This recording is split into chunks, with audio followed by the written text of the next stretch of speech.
안녕하세요, 선생님. 인사 부탁드리겠습니다.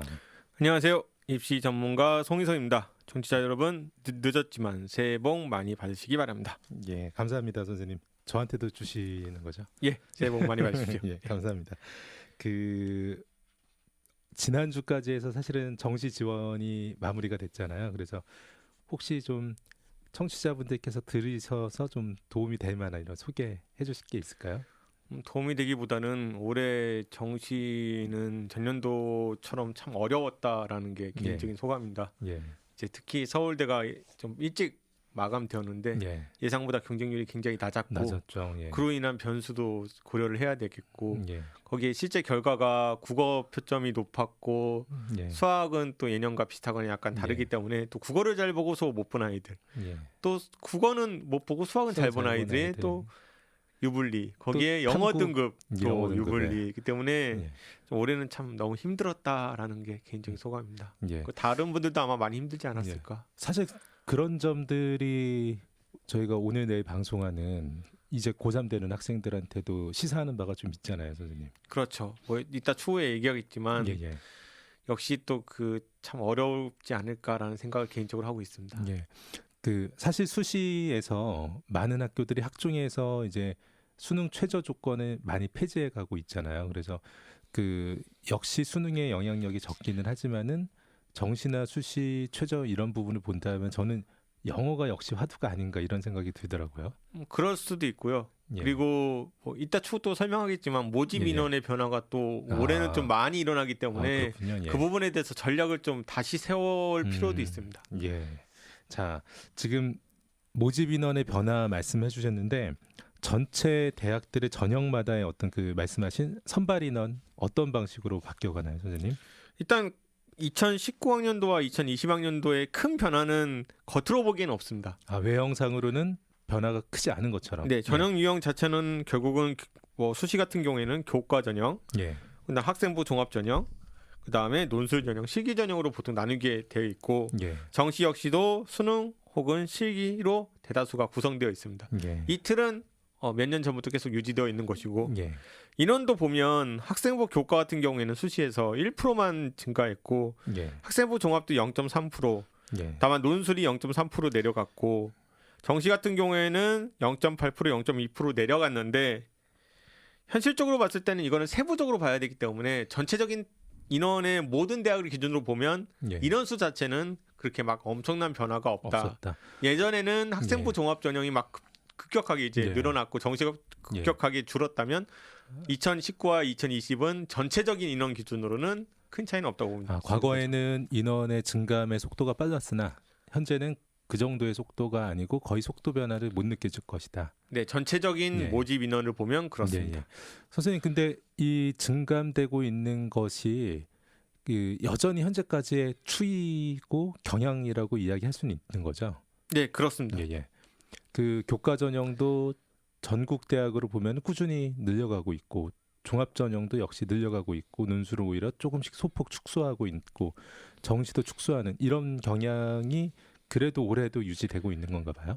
예, 그러니까 비율상으로는 여전히 수시가 비율이 전반적으로 높고 예, 정시 비율이 여전히 낮은 거는 어쩔 수 없는 현실인데 예. 다만 이제 전년도와 비교했을 땐 좀 더 대학별로 꼼꼼하게 살펴봐야 예, 내가 어차피 모든 대학을 지원하는 건 아니기 때문에 그러네요. 예. 그 부분에 대해서 좀 더 중요하게 예. 살펴볼 필요가 있습니다. 예, 디테일을 좀 챙겨야 된다. 네. 아, 선생님 지금 앞서서 교과 전형이다, 종합 전형이다, 또 논술, 실기 또는 정시 이렇게 좀 말씀을 해주셨는데 그 방송을 뜻 들으시는 고3 또는 수험생 부모님들이 처음이다 보니까 이 전형이 어떤 식으로 평가받는지 모르시는 경우도 있으실 것 같아요. 그래서 어떻게 각각의 전형이 평가를 받는지 간략하게 좀 소개해 주시겠어요? 가장 기본적인 평가는 정량적 평가와 정성적 평가로 나눌 수 있을 겁니다. 예. 정량적 평가는 오로지 예. 수치만 보고 판단하고 생각하면 되는 것이고 학생부에 적혀져 있는 성적표에 적혀져 있는 수치 가지고 계산하는 거. 네, 예. 정성 평가는 수치 플러스 예. 수치에 제외한 모든 것들을 고려해서 같이 평가하는 걸 아, 정성 평가라고 생각하면 예. 쉽습니다. 학생부에 적혀져 있는 여러 가지 활동과 학습한 것에 대해서 평가를 하고 해석하는 내용들이 거기에 있나 봐요. 면접도 역시 정성 면접도 평가로 볼 수 있고요. 예. 그러면 보통 교과 전형 예. 혹은 정시 전형 같은 경우에는 수능 위주 네. 전형은 정량 평가라고 생각을 하는 게 편하고 예. 그다음에 학생부 종합 전형은 예. 정성 평가입니다. 네. 또 실기 전형도 꽤 많은 부분은 정성 평가로 네, 좀 봐야 되는 맞습니다. 부분이겠죠. 예. 그다음 논술 전형은 역시 예. 논술 위주의 평가 시험이라고 예. 생각하시면 되는 것이고요. 예. 아, 논술은 정성이라고 해야 될지 정량이라고 해야 될지 좀 애매하네요. 섞여 있다고 생각하는 예. 게 가장 알맞겠죠. 아, 그러네요. 예. 그 전체적으로 외형은 큰 변화가 없는 것처럼 보이는데 세부 대학마다의 선발 인원 변화는 그 부분에서 조금 집중해야 될 부분이 좀 있는 것 같다라고 말씀해 주셨습니다. 그래서 대학마다 전형 인원 변화 이런 부분을 조금 부탁드릴게요, 선생님. 일단은 주요 대학을 보는 게 일단 우선이기 때문에 예. 주요 대학을 살펴보면 생각보다 정말 많은 변화가 있습니다. 특히 예. 올해는. 예. 올해는 정시가 예. 서울 주요 대학 기준으로 무려 2.4%나 증가했습니다. 이 상당히 큰 규모죠. 예, 2.4%는 어마어마한 수치인데 예. 예를 들어 그 보통 지금 전체 인원 기준은 오히려 0.8%가 줄었거든요, 정시가. 근데 서울 주요 대학은 오히려 정시가 늘었다는 것은 예. 그럼 정시가 늘어나는 대신 다른 부분이 줄었다는 이야기로 생각할 수 있고 그 부분은 바로 논술이 1.8%가 감소된 것입니다. 예. 논술은 주로 서울 주요 대학에서 시행되는 전형이기 때문이죠. 선생님 주신 자료를 보니까 19학년도 수능은 25.1% 선발을 했나 봐요. 근데 2.4%가 증가했다라는 말은 올해보다 10%를 더 뽑는다는 말이네요. 이게 상당히 규모가 커진 예, 거네요. 어마어마하죠. 그 기준으로 보면. 예. 100명 선발하던 곳은 110명을 선발하고 네. 상당한 규모로 늘어나긴 했네요. 예. 네. 그래서 좀 더 자세히 살펴보니까 예. 정시 전형 비율이 가장 많이 늘어난 곳이 주요 대학은 성균관대학, 예. 그다음에 서강대, 서강대, 중앙대, 연대, 경희대 순입니다. 아, 그러니까 예를 들어 모두들 성균관대는 가고 싶어하는 네, 그렇죠. 학교들의 인원이 늘어났네요. 예, 성대는 무려 11.5%가 늘어난 것이고 예. 서강대는 8.9%, 예. 중앙대는 5.1%, 연대는 3.1%, 경희대는 1.5%나 늘어난 것이죠. 예. 주신 자료에서는 19학년도 성대가 19.5%였는데 11.5%가 늘었다라는 것은 거의 60% 이상이 증거가 된 거네요. 전체 합치면 무려 예. 약 1,000명입니다. 그렇군요. 예, 어마어마한 숫자인 거죠. 1,000명이 늘어났다라면은 이게 위에서부터 학생들이 뭐 3,000등, 4,000등, 5,000등까지도 그냥 더 들어가는 거네요. 네, 그렇습니다. 그래서 예. 이 부분에 대해서 되게 많은 그 고민이 필요합니다. 예. 과연 내가 상위권, 최상위권의 목표이고 예. 현역이라면 예. 과연 정시까지 고려하는 게 나에게 있어서 유리한지 불리한지를 좀 고민을 해봐야 된다. 특히 N수생에 예. 더 유리할 수도 있는 상황이 될 수 있기 때문에 예. 이 부분에 대해서는 좀 많이 고민이 필요하죠. 재학생들이 또 선뜻 그 정시의 비중을 많이 두기도 어렵잖아요. 그렇죠. 예. 이게 말씀하신 대로 N수생들한테 오히려 호재처럼 작용할 수도 있겠네요. 네. 근데 이제 뭔가 늘었다면 예. 반대로 줄은 게 있어야 될 테니 그렇죠. 이게 풍선 효과처럼 예. 줄어들어야 되겠네요. 확인해 보니까 그러니까. 논술 전형이 많이 줄었습니다. 예. 논술 전형은 성균관대가 10%나 줄었고 예. 서강대는 6.5%, 이대가 3.9%, 한국외대가 1.9%. 예. 그래서 이 주요 대학만 합쳐도 무려 600명, 약 600명 정도가 줄었죠. 그러네요. 그러니까 성대는 아까 말씀드린 대로 정시 비율이 많이 늘어났잖아요. 예. 그럼 결국 그거는 논술에서 줄어서 예. 정시로 간 것이기 때문에 예. 이 부분도 역시 변화가 좀 더 고민을 많이 해봐야 된다. 내가 논술을 고려하고 있다면 예. 과연 올해는 논술에다 힘을 쏟는 게 맞는 것인지 오히려 정시에 쏟는 게 맞는 것인지는 고민이 필요한 것이죠. 그 논술을 공부하는 학생들 같은 경우에는 수능과 같은 비중을 잘 두어서 두 가지를 이제 잘 병행하는 게 또 중요하겠네요. 예, 근데 문제는 성대 같은 경우에는 논술의 최저가 예. 있었을까요, 없었을까요? 작년까지는 그러니까 19학년도까지는 있었죠. 선생님. 근데 그 수능으로는 성대를 합격하기 절대로 갈 수가 어려웠죠. 근데 없죠. 이제 그게 줄었잖아, 인원이. 예. 그러니까 이 부분에 대해서 정말 고민이 많이 필요한 것이죠. 선생님 그러면은 교과 전형의 변화도 있나요? 주요 대학들이요? 이제 교과 전형의 변화도 생각보다 많이 있습니다.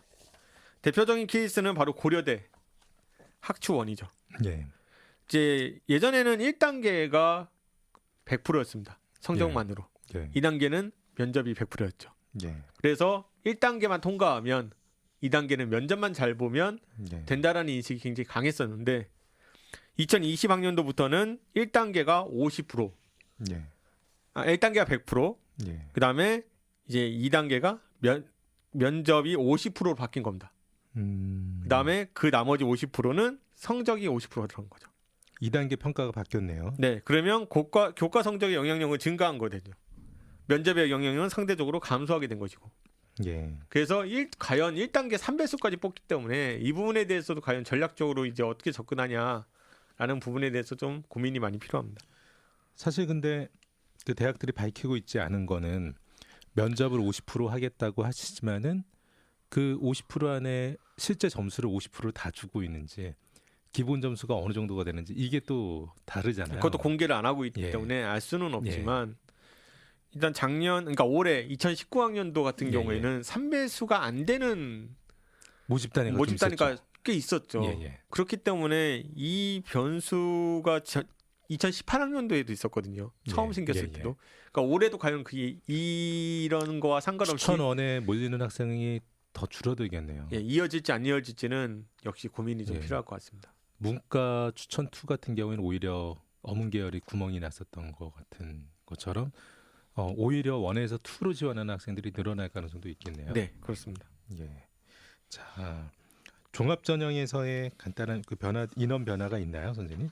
종합 전형 같은 경우에는 예를 들어 중앙대 같은 경우에는 종합 전형하고 논술 전형을 208명과 56명을 줄인 겁니다.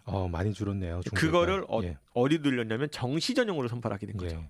그래서 중앙대 같은 경우에는 오히려 종합을 줄이고 물론 논술도 일부 줄이고 정시가 늘리게 됐다고 생각하면 되고 오히려 반대로 늘린 것도 있습니다. 숙명여대 같은 경우에는 학생부 종합 전형을 5% 이상 늘렸습니다. 이거 왜 늘렸을까요? 숙대는? 아무래도 숙대 입장에서는 뭐 다른 전형에 비해서 학생부 종합 전형으로 선발하는 뭐 학생들이나 뭐 기타 여러 가지 이유가 좀 더 우수하거나 유리하다고 판단을 했을 수 있습니다. 예. 정시에서도 보면은 그 과목별 환산되어지는 방식이나 이런 거 보면은 숙대가 좀 불리하겠구나 이런 생각이 많이 들더라고요. 그렇죠. 예. 그런데 이제 숙대 학종 같은 경우에는 면접 일자가 항상 11월 첫째 주 주말에 있다 보니까 저는 이 전형일 때문에 숙대를 가고 싶어도 수능 부담이나 이런 것 때문에 응시를 지원을 잘 못한다고 생각을 하거든요. 근데 네, 맞습니다. 오히려 학종 인원이 늘렸다라는 거는 어떻게 해석을 해야 될까 이런 고민이 듭니다. 이제 숙명여대는 그 다른 전형과의 이제 교차점이 사실은 없어요. 완전히 극과 극이 좀 많이 다르기 때문에 이거는 이제 아무래도 또 여대만의 또 특성이 있잖아요. 다른 여대와의 비교할 때 과연 숙명여대가 어느 정도의 위치일까? 근데 숙명여대가 점점 인지도가 높아지고 있는 건 어쩔 수 없는 현실이거든요. 그래서 아마 올해는 종합전형이 늘긴 했지만 그만큼 경쟁은 또 세지 않을까라는 생각을 들게 합니다. 학생부 종합전형의 이제 선발 비율이 여전히 서울대는 높습니다. 이건 기본적으로 알고 있어야 되는 것이고 그다음에 고대 서강대 순이라서 다만 이제 정시 모집 선발 비율은 한국외대가 많이 높아졌기 때문에 올해는 한국외대가 좀 더 정시에서 이제 좀 들어간다는 표현은 그렇고 입결이 아무래도 많이 뽑은 만큼 낮아질 수 있는 영향도 있는 거죠. 그리고 또 주신 내용들 보니까 홍대, 서강대 이런 학교도 선발 비율이 높네요. 네, 그렇습니다. 선생님 제 주요 대학들의 전반적인 모집이나 변화를 지금 짚어주셨는데요. 각각의 전형 단위로 한번 좀 이야기를 해볼까요? 처음엔 이제 교과 전형부터 한번 출발을 해보도록 하죠. 이제 교과 전형은 여러 가지 중에 하나가 이제 수능 최저와 관련해서 좀 이야기가 많이 있는데 제가 눈여겨 본 곳이 바로 성신여대입니다. 성신여대요? 성신여대 교과 전형 같은 경우에는 올해 신설이 됐는데 무려 4개 영역에서 3개 합, 인문은 7이고 자연은 8입니다. 3합 8, 3합 7. 네, 물론 탕구는 상위 한 과목만 반영한다 하더라도 이 최저는 정말 높은 축에 속하는 겁니다. 학교의 보통 위상과 고려를 했을 때요. 왜냐하면 국민대 교과 같은 경우에는 4개 영역에 2개 합 6밖에 안 되거든요. 근데 이거와 비교했을 때는 물론 탕구 한 과목이고 국민대도 그럼 이거와 비교했을 때 오히려 성신여대 최저가 훨씬 이제 체감으로 느끼기에는 훨씬 높기 때문에 과연 올해 성신여대 교과는 어떤 일이 일어날지는 한번 고민을 해봐야 됩니다. 확실히 수능 최저가 높으면 높을수록 또 최저가 컷이 낮아지게 네, 되는 게 맞습니다. 대부분 학교인 것 같은데 네. 그런 점에서 보면은 성신여대의 경우는 뚜렷이 낮아질 가능성이 높다라고 네, 맞습니다. 봐야겠네요. 예. 네. 이제 그와 반대로 이제 한국외대 같은 경우에는 이제 있었는데 이제 아예 없어진 겁니다. 그런가요? 예. 예. 물론 그렇게 큰 의미를 두진 않았지만 아예 네. 없다 보니까 그럼 한국외대 같은 경우에는 이제 컷이 더 오르게 되겠죠. 예. 그 심지어 외대 교과 방식은 다른 대학과 다르게 조금 다르죠. 예, 원점수 90점만 넘어도 1등급을 받을 수 있기 때문에 예. 이제 외대 교과는 정말 힘들지 않을까라는 예. 생각을 해봅니다. 입결이 아마 많이 올라갈 가능성이 높습니다. 상대평가 등급이 혹시 안 좋다고 하더라도 성적이 90점 이상이면 사실은 전부 다 이렇게 긍정평가를 받을 수 있는 네. 예, 독특한 전형이네요. 선생님, 제가 알기로는 예전에는 이 교과 전형이면은 수능 최저 기준이 거의 모든 학교가 다 있었던 것 같거든요. 그렇죠. 네. 주신 자료를 보니까 없는 학교가 많이 늘었네요.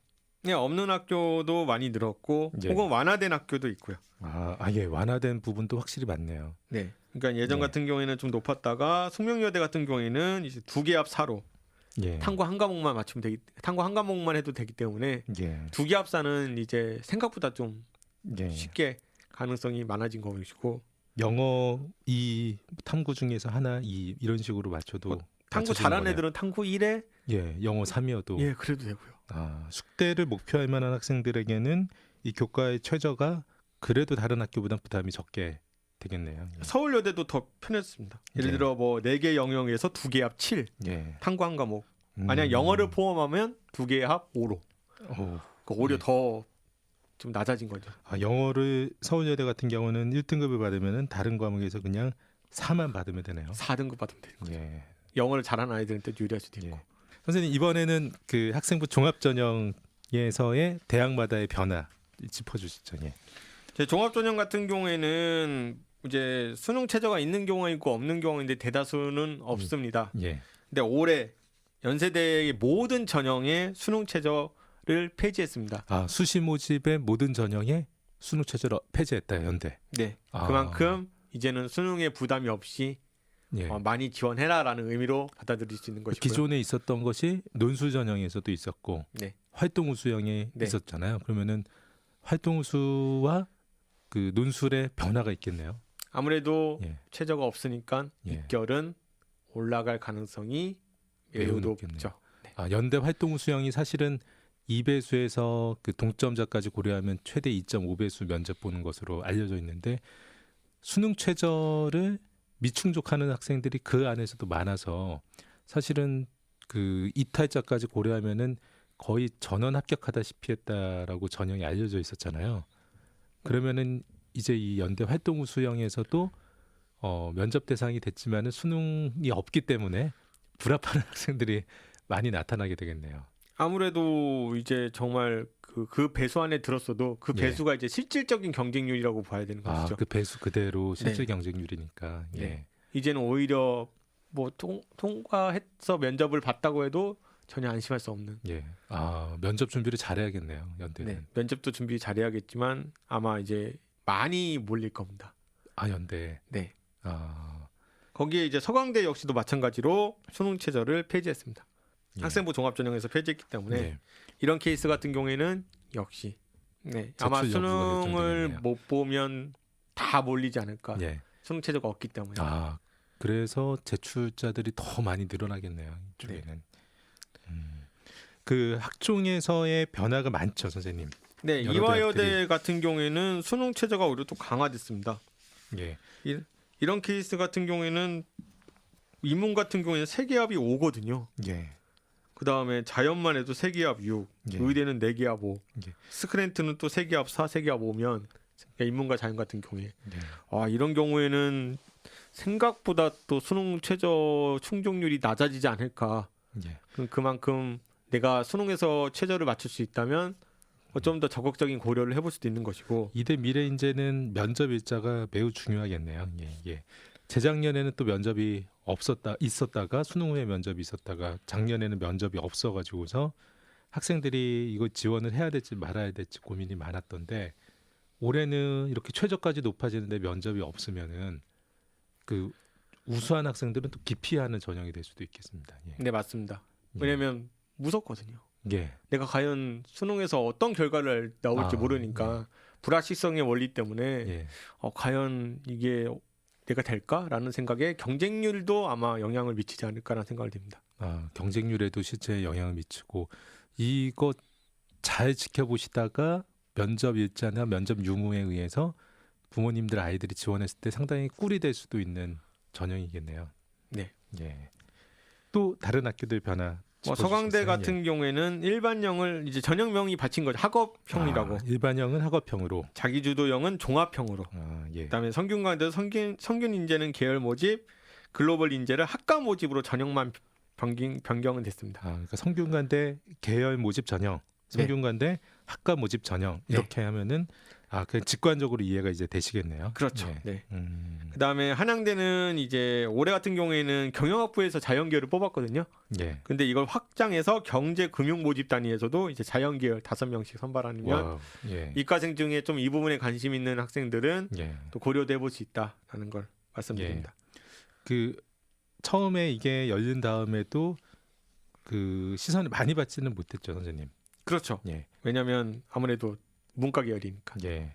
확실히 그 한양대, 공대나 이런 곳을 목표할 학생들은 경영 쪽으로 넘어갈 의향이 있는 학생들이 아직은 이제 많지는 않았었나 봐요. 근데 차차 이런 부분에도 관심들을 조금 가게 되겠죠, 학생들이. 네, 맞습니다. 예. 거기에 이제 중앙대는 다빈치 탐구 소프트웨어 인재 전형에서 실시하던 단계별 전형을 일괄 예. 전형으로 바뀌었고 이제 면접을 예. 폐지해서 서류 100%만 학생을 선발하기 때문에 예. 아무래도 이 부분도 역시 굉장히 큰 변수가 되지 않을까. 예. 여기가 이제 어떻게 보면은 서강대, 성대 같은 흐름을 타는 거네요. 이대, 한양대까지 같이요. 예. 예. 그래서 이 서강대 일반형을 제외하고서는 모든 학교의 이 학종들이 이제는 선택 기회가 없는 지원이 될 수밖에 없겠네요. 근데 면접이 없기 때문에 예. 좀 더 신중하게 선택을 해야 됩니다. 이거를 지원하면 합격할 수도 있는데 수능을 잘 못 보면은 중대까지도 못 가고 한참 낮은 학교로 고려해야 되는 이런 학생들이 꽤 있던데 이거 상당히 힘들겠네요. 네, 맞습니다. 이 부모님들 마음이나 아이들 마음은 더 잘 가고 싶고 또 이제 반대로 결과를 보면은 엉뚱한 결과가 나오고. 예. 올해는 정말 생각보다 많은 변화가 있는 겁니다. 예. 그다음에 이제 숙대 같은 경우에는 숙명인재 서류형이라는 거 신설한 거 했거든요. 예. 그리고 기존의 숙명인재 전형은 숙명인재 2 면접형으로 전형명을 변경시켰습니다. 숙명인재 1 서류형, 2 면접형. 네, 예. 대신 이제 서류형은 한양대처럼 자기소개서를 요구하지 않는 거예요. 오로지 진짜 서류 학생부만으로 뽑는다. 수시 지원하면은 끝. 네. 예. 그래서 이 부분에 대해서도 내가 자기소개서에 부담이 없다면 내가 서류가 좀 더 좋다면 좀 더 적극적으로 도전해볼 수 있지 않을까라는 예. 생각을 해볼 수 있고, 성대 같은 경우가 좀 이제 특이한데 예. 소프트웨어 과학 인재 전형이 있었거든요. 그걸 그래요? 없애버리고 이제 예. 학과 모집 소프트웨어 모집 인원을 오히려 늘렸습니다. 예. 그렇기 때문에 이 부분도 역시 좀 고민이 예. 필요하죠. 예. 주요 대학의 전형별 모집 인원의 변화가 꽤 있네요. 그리고 세부적으로 각각의 교과 전형, 종합 전형, 그리고 논술이나 특기자 전형까지 또는 정시 모집에서도 세부적으로 봤을 때 변화가 어느 해보다도 더 큰 것이 2020학년도 대학 입시의 변화인 것 같습니다. 내일도 송희석 선생님과 함께 2020학년도 주요 대학 입시 변화 계속해서 전해드리겠습니다. 감사합니다. 감사합니다.